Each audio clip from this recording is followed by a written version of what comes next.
आयुरा, आपलं हे स्वप्न तर नाही ना? उठल्यावर आपलं लग्नच जमलं नव्हतं असं असेल इतकं भासमय वाटत होतं तिला. इथून पुढे सुगंधा गाढ झोपली होती. कदाचित तिला आयुषचा रिप्लाय येईल आणि तो होकार असेल ह्या आशेवर. इकडे आयुषच्या मोबाईलची बॅटरी कालपासून चार्ज नसल्यामुळे कमी होत चालली होती. त्यावर कोणाचं लक्ष नव्हतं, त्यामुळे सुगंधाने पाठवलेला मेसेज कोणीच वाचला नव्हता. सकाळी आयुष उठला तर त्याला बरं वाटलं होतं. आता डोकं वगैरे दुखत नव्हतं, पण मनात भीती बसली होती त्या डोकेदुखीची. त्याने उठून बघितलं तर आराध्य त्याच्या बाजूलाच मोबाईल चाळत बसला होता. आयुषची हालचाल जाणवताच त्याने आयुषकडे बघितलं आणि हसला. आयुष, तुला काही त्रास होत नाही ना? आराध्याने खूप प्रेमाने विचारलं. नाही दादा, आता बरं वाटतंय. आयुषने आराध्याला हसून उत्तर दिलं. ओके, तुला बरं वाटतंय तर मी आता कामाला जातो. आईला बोलावलंय, आराध्याने आयुषला सांगितलं. ठीक आहे, जातो. निधीलाही कामाला जायला सांग, आयुषने सांगितलं. हो, तू तुझी काळजी घे हां, आराध्याने सांगितलं. हां, आयुष बोलला. आराध्य आयुषला बाय करून घरी जायला निघाला. तोपर्यंत माधवी हॉस्पिटलमध्ये आली होती. तिलाही बाय करून आराध्य घरी निघून गेला. माधवी हॉस्पिटलमध्ये आली आणि तिने आयुषला विचारलं, बाळा तुला बरं वाटलं?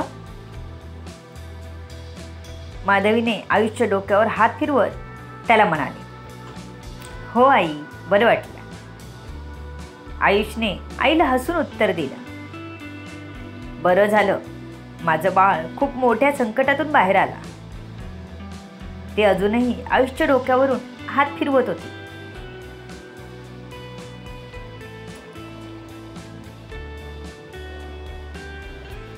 आयुषला आईचा फिरता हात खूप छान वाटत होता.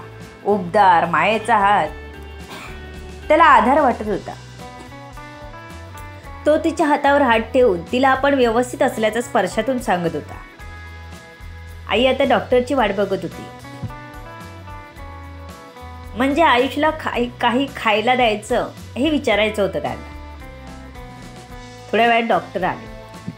त्यांनी आयुषला चेक केलं तसं माधवीने लगेच डॉक्टरांना विचारलं, डॉक्टर, आयुषला खायला काय द्यायचं? माधवीने विचारलं. ज्यूस द्या, चालेल, डॉक्टर म्हणाले. बरं, मी आणला आहे ज्यूस, माधवीने सांगितलं. एका ग्लासमध्ये ज्यूस ओतला आणि आयुषला प्यायला दिला.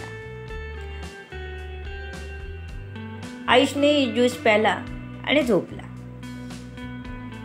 सुगंधा सकाळी उठली. त्याने फ्रेश होऊन आपला मोबाईल बघितला तर आयुषने मेसेजच बघितला नव्हता. पुन्हा तिच्या चेहऱ्यावर नाराजी पसरली. पण अजून 2 दिवस तिने त्याला दिले होते. या 2 दिवसात त्याने हा मेसेज लवकरात लवकर बघावा आणि योग्य तो रिप्लाय द्यावा असा मनोमन ती विचार करत होती. तिने स्वतःला आता जास्त त्या विचारात जाण्यापासून थांबवलं होतं. तिचा आयुषपासून लांब जाण्याचा निर्णय सध्या तरी गुलदस्त्यातच होता. तिला तो विचार जरी येतो असं वाटला तर भीती वाटत होती. कृती करायची तर दूरच, ती वेळच येऊ नये असं वाटत होतं. ती उठून बाहेर आपल्या आईला मदत करायला आली. तिने डब्बा बनवला आणि भरून ती कामाला निघाली. 2 दिवसांनी सुगंधा कामाला आली होती. तिने गौरीला भेटून आपल्या कामाला सुरुवात केली. तिने आपल्या मनाला बुद्धीला सक्त ताकीदच देऊन ठेवली होती की आजपासून 3 दिवस तरी आयुषचा रिप्लाय येईपर्यंत मनात काहीच विचार आणायचा नाही. आपण आपलं काम करत राहायचं असंच ठरवलं होतं तिने. सकाळपासून कामात त्याने स्वतःला झोकून घेतलं होतं. दुपारी जेवायला आली तसं तिचं लक्ष मोबाईलवर गेला. तिला पुन्हा मनात आशा निर्माण झाली. आता तरी आयुषने बघितलं असेल का मेसेज? ह्या विचाराने तिचे हात लगेच मोबाईलकडे वळले. तिने वेगाने स्वतःच्याही नकळत मेसेज बॉक्स ओपन केला आणि एक नजर आयुषला पाठवलेल्या मेसेजवर टाकली. तशी तिच्या डोळ्यात पुन्हा नाराजी जमा झाली, कारण आयुषने अजूनही मेसेज बघितलाच नव्हता. खरंच आयुषला आपली आठवणही नसेल का? आज त्याचं ऑपरेशन असलं तर? म्हणूनच कदाचित तू बघत नाही का मेसेज? ती आपल्या मनाला दिलासा द्यायचा प्रयत्न करत होती. बघेल, उद्या नक्की बघेल आपला मेसेज. आज जर ऑपरेशन झालं तर उद्या त्याला बरं वाटेल, तेव्हा तो नक्कीच आपल्याला मेसेज करेल. तो आपल्याला नाही विसरणार.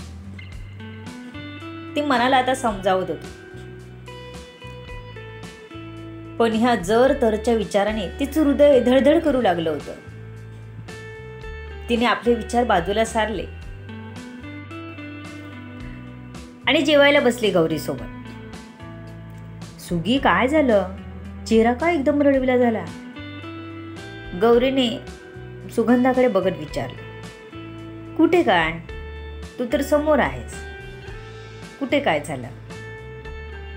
सुगंधाने जसं काही झालंच नाही ते एकदम नॉर्मल असल्याचं भासवलं. सुगी, माझ्याशी खोटं नाही हा. निदान आपली दोस्ती एवढी तरी पक्की आहे की तुझ्या चेहऱ्यावरची हल्लेली रेषाही मला कळते. तेवढा खरं खरंच सांग, काय मनात चालू आहेत विचार? बाहेर काही नाही झालं तरी मनात काहीतरी चाललंय तुझ्या.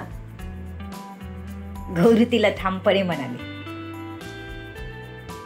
तशी सुगंधाचा नाईलाज झाला. मी आयुषला मेसेज केलेला काल, पण त्याने अजूनही साधा तो मेसेज उघडूनही बघितला नाही. मी भेटायला गेले तेव्हाही तो बोलला नाही.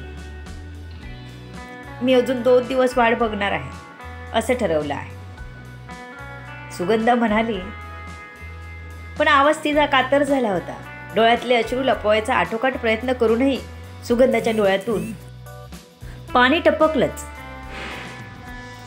सुगी, तुला वाईट कशाचं वाटतंय? गौरीने न समजून विचारलं.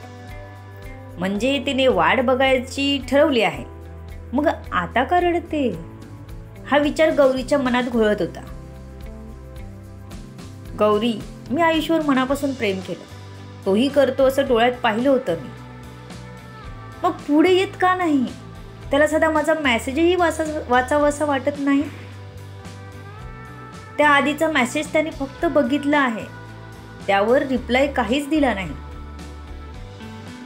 सुगंधा आता डोळ्यातलं पाणी पुसत म्हणाली, जे अजूनही येतच होतं, कमी व्हायचं नावच घेत नव्हतं.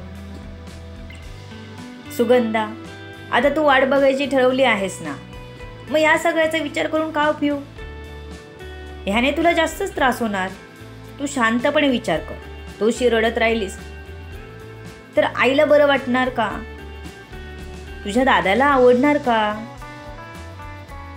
तुझ्या तब्येतीलाही ते पोषक नाही.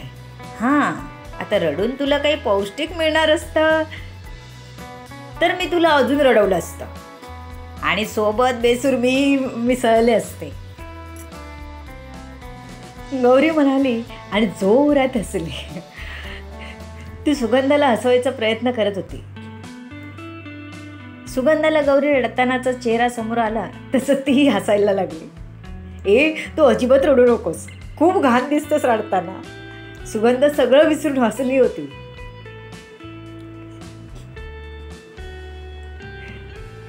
सुगंधाला हसताना बघून गौरी लगेच सिरियस झाली. चल जेव आता, नाहीतर वेळ संपली तरी आम्ही गप्पाच मारतोय असं होईल.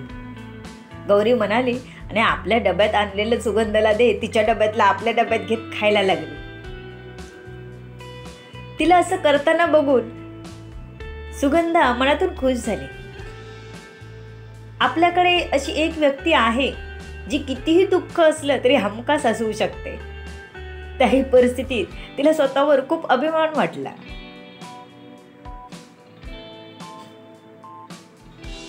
तिने खाली बघून आपली पोळी भाजी खायला सुरुवात केली. गौरी तिच्याकडे बघून खात होती. वेळ झाली तशी सुगंधा आपल्या कामाला निघाली. इकडे हॉस्पिटलमध्ये आयुषला आपल्या मोबाईलला कोणीच हात लावू देत नव्हता. आयुषला मोबाईल घ्यायचा असून सुद्धा कोणीच दिला नाही. त्यामुळे तो शेवटी स्विच ऑफ झाला. आज दुपारी जेवण घेऊन पुन्हा अवनी हॉस्पिटलला आली. तिने आयुषला ज्यूस दिला. आयुषला आता बरं वाटत होतं. त्याला आता घरी जायचे वेध लागले होते. डॉक्टर आयुषला चेक करायला आले तेव्हा आयुषने स्वतःच विचारलं, डॉक्टर मला घरी कधी सोडणार? आता मी ठीक आहे ना? मी चेकअपला येत जाईन. आयुषला असं विचारताना बघून डॉक्टर आधी हसले. कारण प्रत्येक पेशंटला आधी घरीच जायचं असतं. बरं वाटो न वाटो घर सुरक्षित वाटतं. हॉस्पिटलमधला वास, तोच बेड, बाहेर जायला नाही, हाताला सुई, खायला बंधन, सर्व नको असतं त्यांना. म्हणूनच सर्व पेशंट लवकरात लवकर घरी जायची इच्छा व्यक्त करत असतात डॉक्टरांकडे. एकदा जखमेवर ड्रेसिंग झालं की कळेल आपल्याला जखम भरते आहे ना, मग आपण लगेच सोडूया तुम्हाला घरी. हां, डॉक्टर म्हणाले. तसं आयुषने मनातून देवाला म्हटलं, देवा जखम लवकर बरी झालेली असू दे.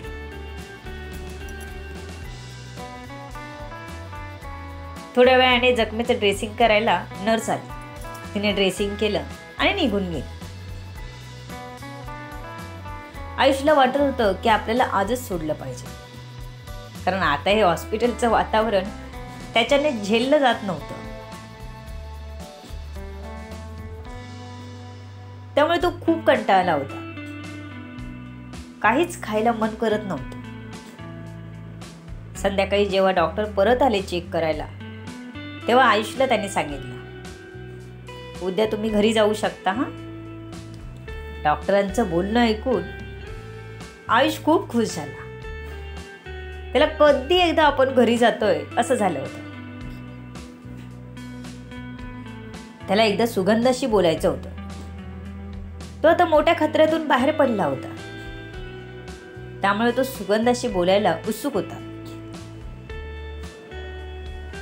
आई आपल्या फोनवर बोलण्यात मग्न होती. तोपर्यंत त्याला सुगंधाशी बोलायचं होतं. एक मेसेज तरी करायचाच होता त्याला. त्याने आपल्या आईचं लक्ष चुकून हळूच मोबाईल बघितला तर तो स्विच ऑफ झाला होता. बिचारा खूपच नाराज झाला. त्याने विचार केला, उद्या जेव्हा आपण घरी जाऊ तेव्हा पहिला मोबाईल चार्जिंग करू, सुगंधाला बोलू.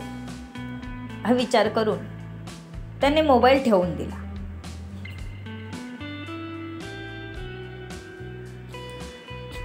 आईचं बोलून झालं तशी आयुषकडे वळली. तिने पुन्हा त्याच्या डोक्यावरून हात फिरवला. आज दिवसभर आयुष सोबत आईच थांबली होती. ती प्रेमाने त्याच्याकडे बघत होती. आयुष मात्र थोडा अस्वस्थ झाला होता. त्याची अस्वस्थता आईला मात्र कळली नव्हती. आजची ही रात्र आपल्याला हॉस्पिटलमध्येच काढायला लागणार होती. एक दीर्घ श्वास घेत त्याने आपलं डोकं अलगद उशीवर ठेवलं. त्याला आता सुगंधासोबत आपल्या आयुष्याचं स्वप्न बघता येणार होतं.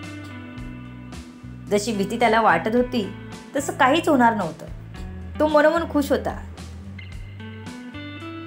रात्रीचे जेवण करून तो लवकर झोपी गेला, कारण लवकर उद्या उजेडावा आणि आपण घरी जावं असं वाटत होतं त्याला.